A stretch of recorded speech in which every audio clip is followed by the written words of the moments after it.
क्या आप भी दवाई देखकर घबरा जाते हैं कि ये किस चीज की दवाई है, ये किस काम का है? तो चलिए हम आपको इजी से भी आसान भाषा में दवाई के बारे में नॉलेज देंगे। हाय, हेलो, कैसे हैं आप लोग? गुड मॉर्निंग, नमस्कार, सत श्री अकाल, आदाब, अस्सलाम वालेकुम। मैं हूं आपका दोस्त आसिफ और आज लेकर आया हूं न्यू टॉपिक की तरफ, जो हमारा सब्जेक्ट है फार्माकोलॉजी। फार्माकोलॉजी का कुछ मेडिकल टर्मिनोलॉजी होगा जो दवाई से रिलेटेड होगा, तो उस चीज को हम लोग क्लियर करेंगे। Analgesics, what is analgesics? A drug that relieves pain like diclofenac sodium और पैरासीटामोल। वैसी दवाई जो पेन को रिलीफ करेगा उसे हम क्या कहते हैं? एनाल्गेसिक्स कहते हैं। क्या कहते हैं? एनाल्गेसिक्स। जैसे डाइक्लोफेनिक सोडियम और पैरासीटामोल। डाइक्लोफेनिक सोडियम आपको जहां भी दिखे वो समझना कि वो पेन किलर है।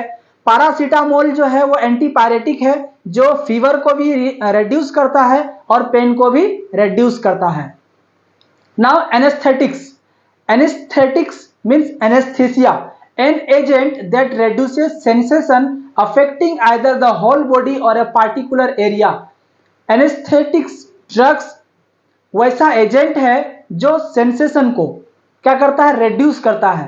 फॉर एग्जाम्पल, अगर हमने इस एरिया पे एनेस्थेसिया दिया डेंटल सर्जरी में या फिर दांत उखाड़ने में, तो क्या होगा? इस एरिया में हमें सेंसेशन पता नहीं चलेगा। आइदर द होल बॉडी और अ पार्टिकुलर एरिया, या फिर हमारा फुल बॉडी को क्या कर देगा? सेंसलेस कर देगा, जिसमें सेंसेशन का पता नहीं चलेगा, लाइक जाइलोकेन। तो ये एनेस्थेसिया है। During before surgery we are using anaesthesia.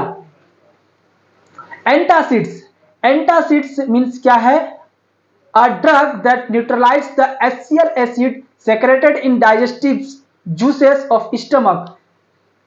Stomach से जो डाइजेस्टिव जूस निकलता है, जो सेक्रेट होता है, वो HCl होता है। और एंटासिड क्या करता है? HCl के इफेक्ट को खत्म कर देता है, ताकि एसिडिटी की जो प्रॉब्लम होती है वो खत्म हो जाए, रेड्यूस हो जाए। इसीलिए आप लोग लंबे समय तक भूखे ना रहें, कुछ ना कुछ खा पी कर खाया पिया करें, ताकि HCl एसिड का प्रोडक्शन ज्यादा होगा और एसिडिटी की समस्या होगी, जो आगे चलकर आपको ड्यूडेनम अल्सर और पेप्टिक अल्सर होने की संभावना है। क्योंकि स्टमक में जब HCl होता है, एक ऐसा एसिड है, इसको अगर भोजन नहीं मिलने पर, अगर भोजन मिलता है तो उस पर वो वर्क करेगा, एक्टिविटी करेगा। अगर भोजन नहीं मिलेगा तो HCl खुद के ही म्यूकस मेम्ब्रेन को वो क्या करता है? रप्चर करने लगता है, जिससे अल्सर क्रिएट होने लगता है। लाइक देख सकते हैं एल्यूमिनियम हाइड्रोक्साइड, मैग्नीशियम हाइड्रोक्साइड, ये क्या है? एक सिरप फॉर्म में मिलेगा आपको, एंटासिड्स, जो एसिडिटी को खत्म करता है। Now antibiotics. Nowadays you can see, आप देख सकते हैं कि अधिक जितने भी बीमारी होते हैं उसमें एंटीबायोटिक देते हैं। क्यों देते हैं? क्योंकि हमारा जो बीमारी है वो कहीं ना कहीं एंटीबायोटिक से अगर होता है, एंटीबायोटिक मतलब बैक्टीरिया के कारण जो है इन्फेक्शन अगर होता है, तो उसको क्या करेगा? वो खत्म करेगा। तो एंटीबायोटिक्स क्या है? अ सब्सटेंस दैट डिस्ट्रॉयज और inhibits the growth of bacteria and other micro organisms.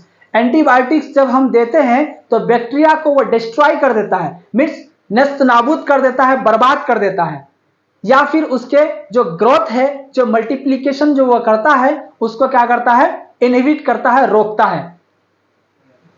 और अदर माइक्रो ऑर्गेनिज्म से भी वो प्रोटेक्ट करता है antibiotics. Carcinogenic. What is anti carcinogenic? Anti carcinogenic, anti जहां भी होगा आप वो समझना उसके अगेंस्ट वर्क करेगा। अगेंस्ट मीन्स इसके खिलाफ। What is anti carcinogenic? An agent that inhibiting और preventing the development of cancer. वैसा एजेंट जो कैंसर को क्रिएट करने वाले जो कार्सिनोजन है उसके डेवलपमेंट को इनहिबिट करेगा, रोकेगा, प्रिवेंट करेगा, like cyclophosphamide. Now anti coagulants. Anti means against, coagulants means blood clotting, blood clotting को जमने से रोकेगा। तो एंटीकोगुलेंट्स वैसा एजेंट है, वैसा ड्रग्स है जो ब्लड को क्लॉट होने से क्या करेगा, रोकेगा। The drug that prevents the clotting of blood like heparin, क्योंकि हमारे बॉडी में हिपेरिन नेचुरली पाया जाता है जो ब्लड को रोकने से क्या करता है, ब्लड को क्लॉट होने से रोकता है। Anti convulsant, anti means against, convulsant means seizures और epileptic. So these are drug that prevent or reduces seizures, जो सीजर को रोकता है या फिर उसे कम करता है, like carbamazepine, sodium valproate, these are the drugs anti convulsant. Now antidotes, anti means against, dotes means any substance और poisons which may affect or causes। तो एंटीडोट्स क्या है,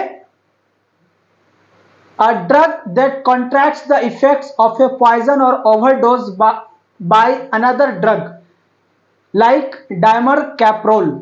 मतलब एंटीडोट्स हम लोग तब देते हैं जब कोई ओवरडोज में दवाई ले लेता है। कभी कभी क्या होता है कि ओवरडोज दवाई के कारण उसमें क्या होता है, पॉइजन हो जाता है, वो बॉडी में टॉक्सिक्स एक्यूमुलेट होने लगते हैं और वो पॉइजन एक्यूमुलेट होने के कारण उसको क्या होता है,